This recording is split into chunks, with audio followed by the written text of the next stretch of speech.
give you, alam mo yun, bigyan kayo ng mga ideas, no? Especially yung mga in-demand na jobs right now na patok sa Pilipinas. Even though you're working at home or working at home, so you can earn as much as 800,000 yearly. So or more pa yun. So it depends on how many projects that you have.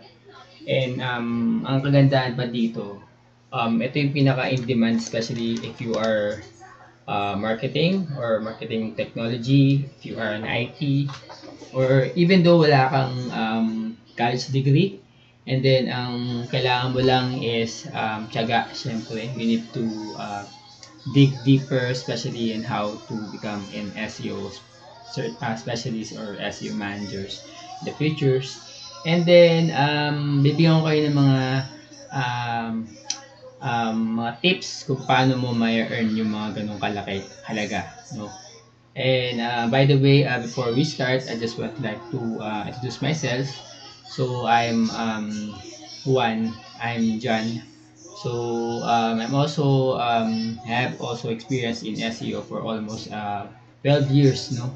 So I started SEO way back in Dubai, and then I'm handling a lot of campaigns and also projects in UAE, Dubai, and Philippines, also in US, Australia, Melbourne, and even other countries, and also here in the Philippines as well. Siyempre, for doing this for how many years, I think masaya. So sa una mahirap siya, pero once you already committed and dedicated to what you're doing, and also try and practice, you know, just try and practice it every day, and talagang makukuha mo yung trade secret dito sa SEO. And then ano lang dito, para sa akin, patient is a virtue. So kasi SEO is not a instant, so it is a consistent effort that you need to do it maybe every day. Sometimes it also give you a lot of transformation kasi when you put some effort for the SEO, madami kang makikita mga changes. So yun, sa mga gustong kumita ng 800,000 or more, possible or 100 or 1M yearly, alam mo yun, kayang-kaya mo to. So kasi ngayon mga swelduhan ngayon sa SEO 50,000. So let's say 50,000 na calculator, papakita ko sa inyo. So 50,000 ang sweldo ng isang SEO specialist, okay? Okay, times natin ng 12. How much yan? So that is 600,000 yearly.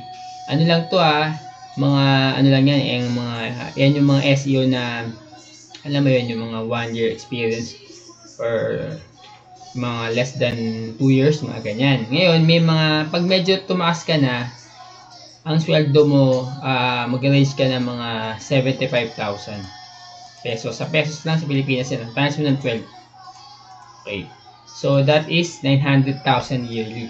Okay. So, ayan naman yung mga SEO na nasa level ng mga senior specialist, yan mga yan. Yung mga sinabi ko kayo 50,000, that is only yung mga junior or yung natawag natin SEO specialist. Kasi meron kasi natawag kami na junior, meron yung SEO specialist, meron yung senior. Tapos after that, yung manager. So, ang sweldo ng manager, sa last kong yung try ko before, SEO manager, mga pinakamalaki siguro mga 90,000. So times mo yan ng 12, how much yung sweldo niyan? Sorry. So almost 1 million, no? 1M sa isang taon. So ito, to be honest, malit pa tong mga to. Pero meron mga mas mataas pa dito. Yung pinakamataas na nakita ko mga nasa 150,000 ang sweldo. Tapos times mo ng 12. So, 1.8 million ang sweldo isang buwan. So, ganun siya katindi. Ngayon, kung gusto mo kumita ng malaki, tulad ng mga ganito, mga 800,000 yearly, 900,000 yearly, or 1.8M yearly, kailangan mo i-dig deeper ano ba yung SEO. Okay? So, ano ba yung what is SEO? Okay, so SEO, no? So, tayo dito, SEO. Ayan. So, sa SEO, yung search engine optimization, napaka-importante niyan, no? Lalo na sa isang business. Para lang i-explain ko na sa inyo paano ba nangyayari yan. So, yung SEO kasi, para makita ka sa Google or Google, yung mga search engine results. Okay. Example dyan yung Google, Bing, Yahoo, yan mga yan. Yan yung mga search engine results. So, example, if ako yung kumpanya, bibenta ako ng mga ice candy, no? At gusto kong makita ko na sa Google, maging number 1 ako dun. Kailangan ko ng search engine optimization. So, ang search engine, isa yung process para ma-improve natin yung quality o yung quantity ng website traffic natin na pumapasok sa website natin. Gets? So, ang pwede kasing gawin yan through organic search or organic SEO, or pwede rin ako mag-paid. So, yung sa paid naman, paid traffics, ito naman lalabas yung mga search engine marketing natin, yan yung mga PPC, ganyan-ganyan. So, pwede mong gawin yan. Ngayon, kung nagtitipid ka naman, wala kang pera, wala kang budget, as a, employer side, so, I prefer na mas gawin mo yung search engine optimization na organic. Okay, gets mo na. So, yun yung tawag na SEO sa side ng employer or sa side ng owner. Ngayon, punta naman tayo dun sa SEO naman, sa side naman ng empleyado. So, ano naman yung ginagawa mo dito? So, sabi mo nga kanina, di ba, you are doing the process of improving the quality and quantity of the website. Di ba? Traffic, So, ano ba yung mga yan? Paano mo i-improve yan as an SEO? Ikaw na mismo yung SEO. So, marami kang gagawin dyan. Ngayon, may tayong, bago mo magawa yan, may nahati sa 4 ang SEO. Okay? So, mayroong 4 types of SEO. 4 types of SEO. Ayan.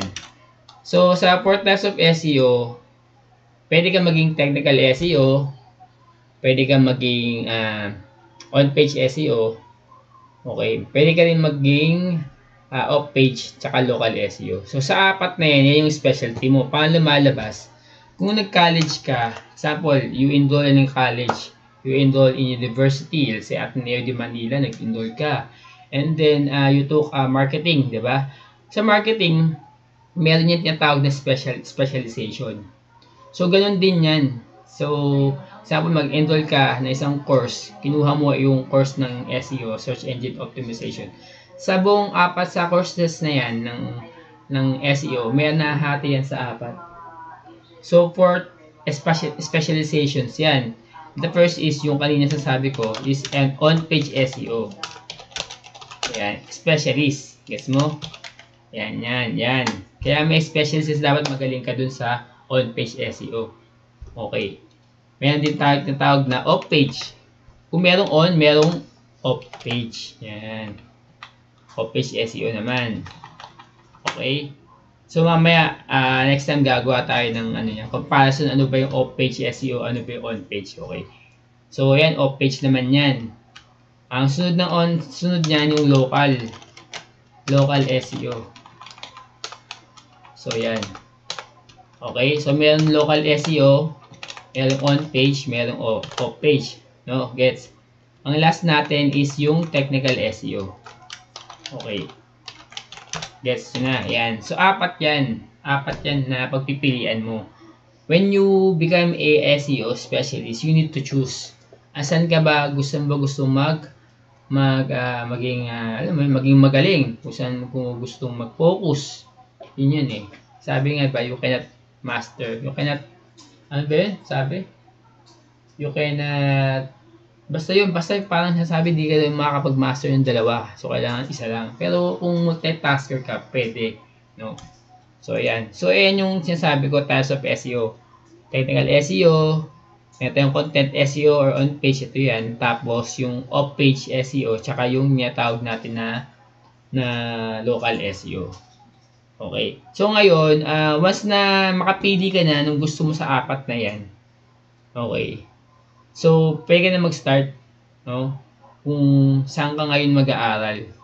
Maraming terms, marami namang mga free academy na pwede kang gamitin. Kung nagtitipid ka, wala ka talagang pera, then better to use YouTube channel. No? Marami ng mga YouTube dyan na YouTuber na nagbibigay ng mga insights, mga ganyan. So, you can follow them and subscribe to their channel. And then, unod ka lang. Okay?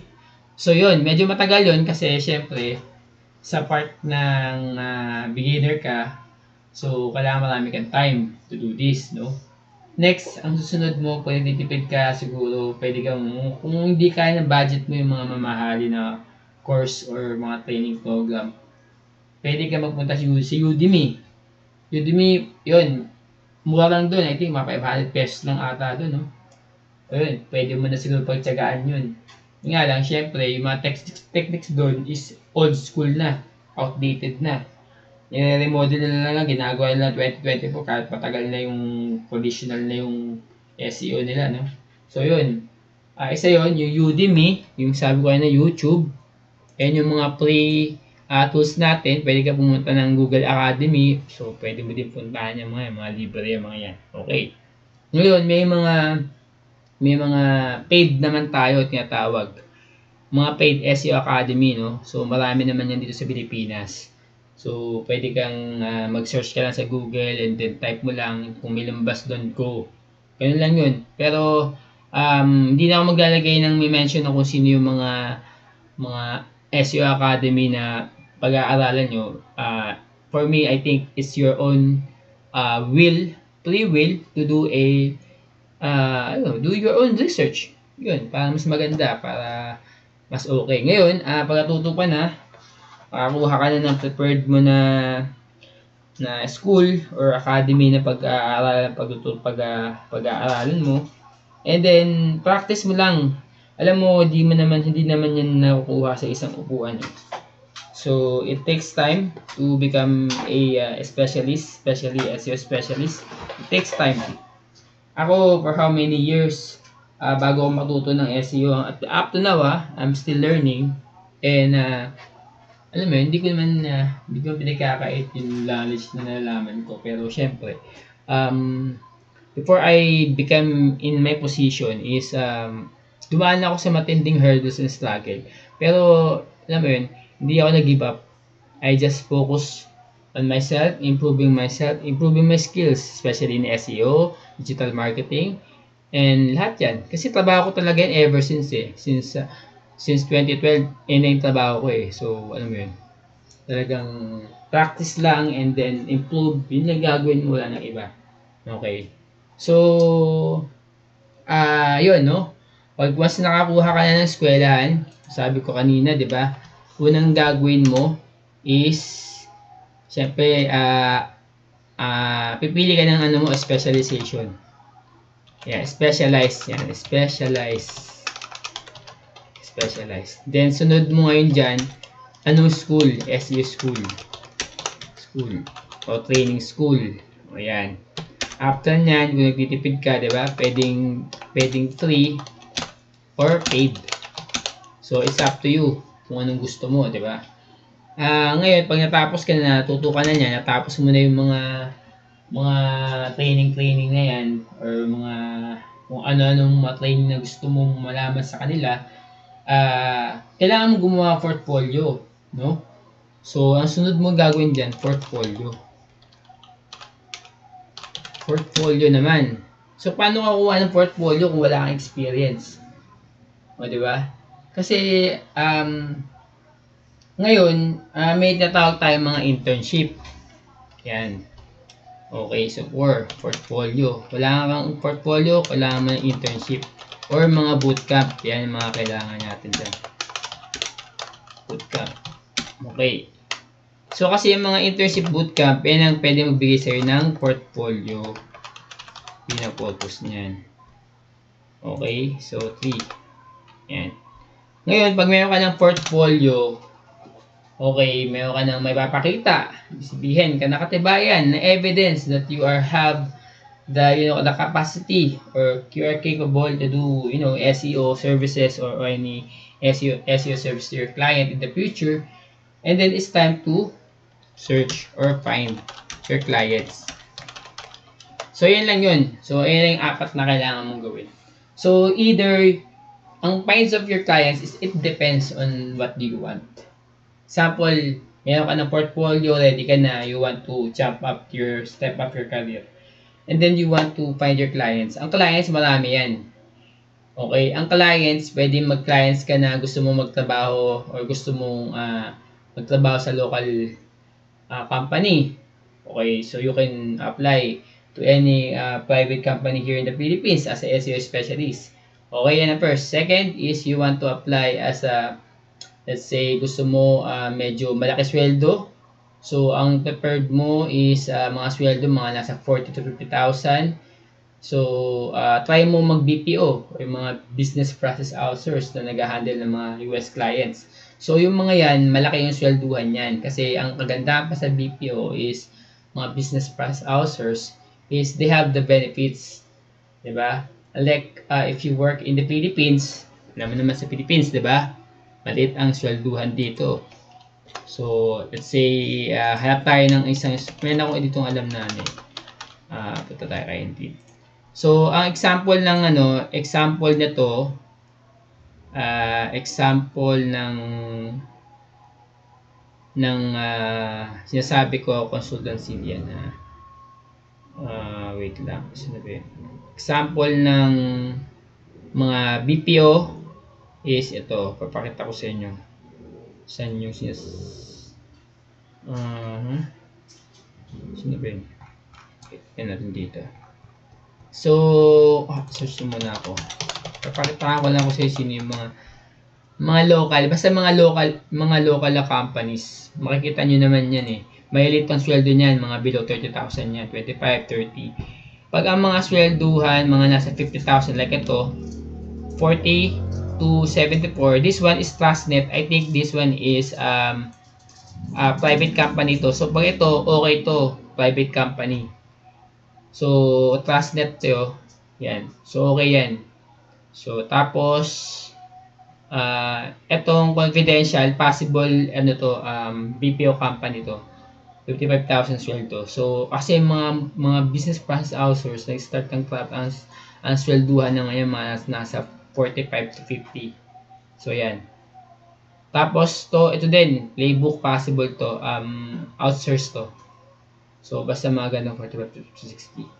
Ngayon, kung makakita ka ng swelduhan na mga nasa 100,000, usually yung mga yun, mga senior na yung mga kinukuha nila or baka manager yun. So, yun.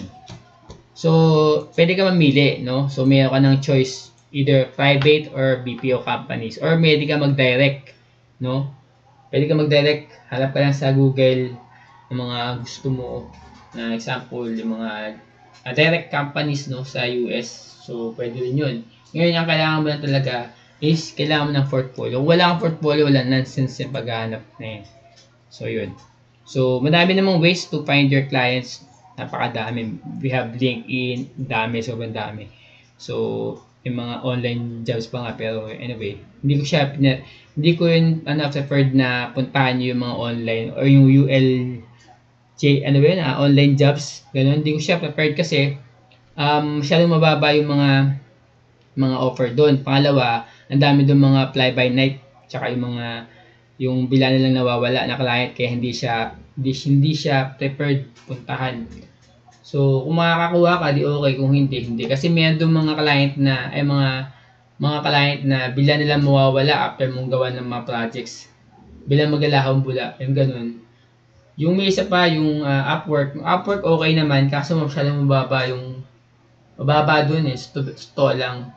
Kitaan doon $2, $3. Ganun lang, mababa nun. Ang swelduhan ng isang SEO specialist kung medyo ka na, certified ka na, mababahan na din yung $30. Yes. So, may mga iba, start ng mga 10, iba 8, 10, Iba 12, iba 18, 22, 25, may iba nga mga nasa 30 plus na eh. So, yun. So, depende yun sa experience mo kasi. So, kung gaano kadami na rin yung na showcase o yung natulungan mo companies. So, yun. So, yun yung papakita ko lang sa inyo kung ano yung SEO para mag-gets nyo. So, yung sinabi sa inyo kanina na ang SEO kasi is part yan ng digital marketing, no? So, sa digital marketing, napakalawak. Pag sinabi mong types, ayun ito, papakita ko sa inyo. Types of digital marketing. Yan. So, sa types of digital marketing, marami ang klase. Okay. Merong content marketing, influencer, SEO kasama dyan. Na mo yung SEO, ano lang yan, na specialization lang ng digital marketing. So, pag in-open mo yan, may pan-types yan, may specialization ba yan. Okay, email marketing, advertising, mobile marketing, video marketing. So, ako, ito yung trabaho ko talaga. Yan, yung buong yan. Pero, nag-focus ako sa SEO kasi nandito yung pera. Nandito, tsaka nandito. Yung advertising, tsaka SEO. Yan, nandyan ang pera.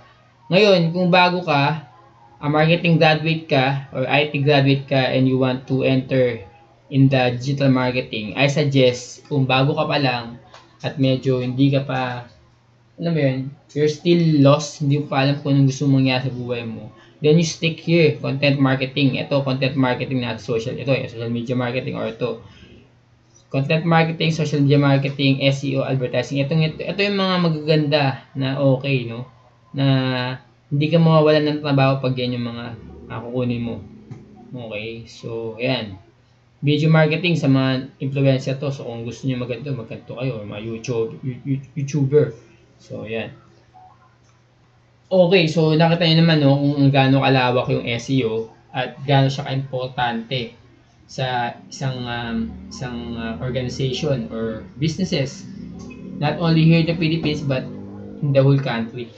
So, yan ang kagandahan, yan ang powerful ng SEO. So, if you know how to deal and how to, the process or the flows ng SEO, madali lang yan sa'yo, magigets mo yan. So, at dito, kailangan mo lang dito ng pasensya. Number 1. Marami kang time. You have a lot of time.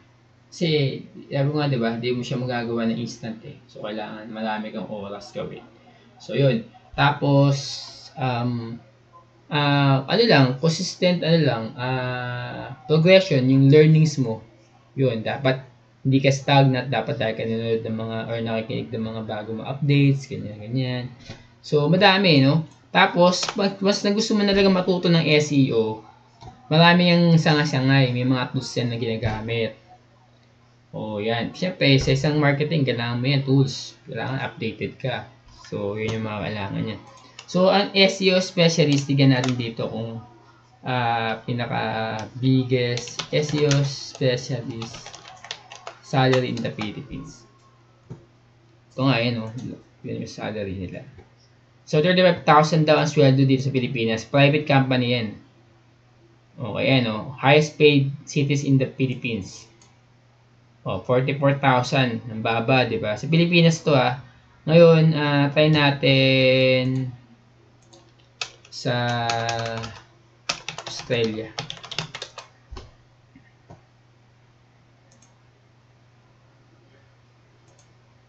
So, 84,000 per year. So, gawin natin per month. Kung per month daw, 5,000. Malaki na din 5,000 na. Magkano ba yung 5,000? So, let's see, calculator.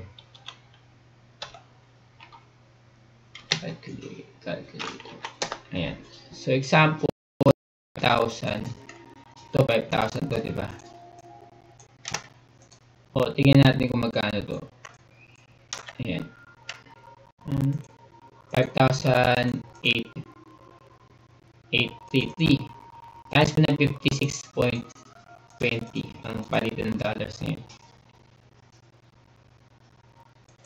Okay, imagine mo 300,000 ang swelduhan yan. Monthly yan, laki, di ba? Australia. Okay, so let's try naman sa, let's say, New York. Natin magkano. So, ang swelduhan 90,000 per year. So, ang month is 6,000. Mas malaki. So, mas malaki to. O, di ba ang laki? Ayan o. Ayan o, highest paid nila, 6,000. Ngayon, punta tayo sa Dubai.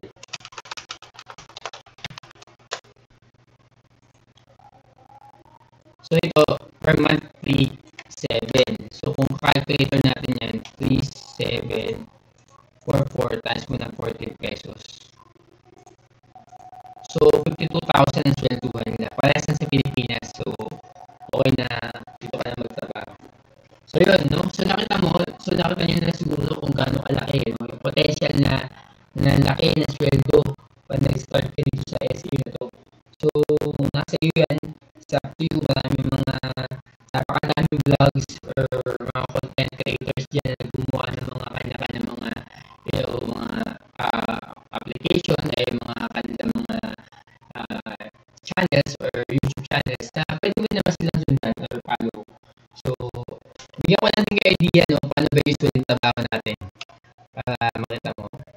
So, pupunta ako sa okay. So ito may isa account lang ginagamit, favorite ko itong ginagamit. So, ito yung Google Search Console. Ayan. So, itong si Google Search Console, dito makikita yung performance ng website natin. So, if you can see, meron ako sa client dito. Ayan. Ayan yung performance niya. Ayan yung performance niya. No? Masyado siya mababa. Kasi 3 months to.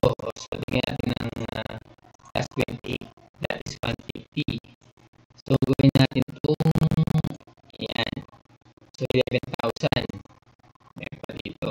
Isa. Ayan, 26,000 impression. Tapos, meron pa tayo sa 148,000 na total impression. So, nandyan yung makikita mo. Ayan yung galaw kung ano nangyari. So, ang daming clicks. So, mataas din yung kanyang position. So, ayan. So, yan yung trabaho mo, no? So, you need to monitor yung performance ng search results natin. So, depende sa client mo kung sino yung hawak mo. So, yun. Tapos, yes, ganyan. Madami to. So, madami kakaaralin dito basta-basta lang. So, yun yung masabi ko, guys. So, madami pa mga tools na kailangan yung aralin. So, kung talagang gusto mo ng SEO, comment ka sa comment section sa YouTube. And then, type mo lang doon na if may mga tanong, you can ask me. And then, kung meron kang gustong malaman or kung you're looking for a SEO internship, pwede kong i-blow sa inyo kung sino, kung mas okay. And then, you can also do your own research para mas maganda din. And then, diba? Certification is very important. So, once you're done on your training, you need to get your certification. So, ang mga certification na pwede kong i-end sa inyo, ito si Skills, si Google Academy. Skillshop. Meron dyan. So, yan, pwede ka mag-skillshop dito. Tapos, magkaming kayo na gusto mo yan, Google Ads, Google, marami dito. So, yan, kunin mo lahat kung gusto mo. And then, pwede ka din pumunta kay SEMrush. Ayan. SEMrush Academy. Tapos dito, meron dito mga SEO training. O, pwede mo rin yung puntaan yung mga yan. Dito naman ito so walang bayad. No? So, yun nga yan, nakakabot dito So, yun. Pero okay din. So, ayan, yung mga course dyan, punta mo, search mo, tapos start ka din. Diba? So, pwede mo rin yan gawin. Kasi libre yan. Kasi kuha ka ng certificate ka din. Mag-exam ka. Kailangan mong pumasa para makakuha ka ng certificate ni SEMrush. So, yun. So, ano ba ang alam natin? So, meron pa ako sa alam dito. Kung wala naman mga bootcamp naman, SEO bootcamp naman na kailangan mo. So, SEO bootcamp course. Kailangan ko ng mga SEO bootcamp. Yan, marami ka makikita dito. Yan, tingin ka lang dyan. Yan, hanap ka lang dyan. Also, training. Yan, hanap ka lang. May makikita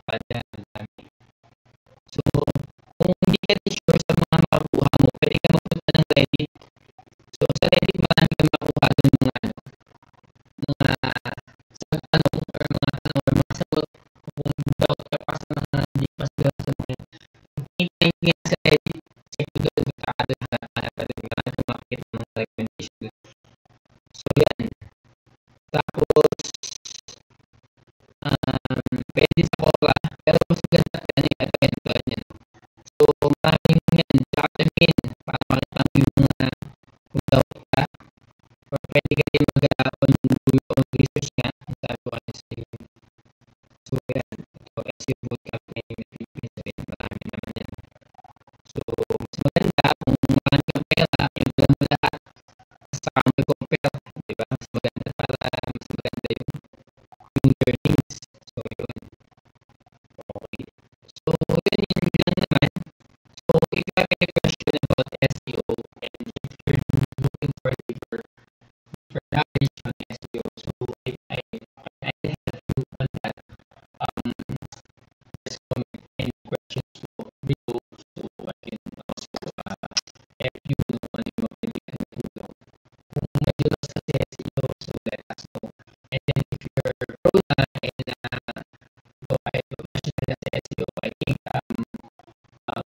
good for you, no? Kasi learning kasi is continuous, so I suggest na mas maging pa tayo updated dun sa mga trends, mga ganyan, algorithms, anything, no? Mga bagong ganyan. So yun lang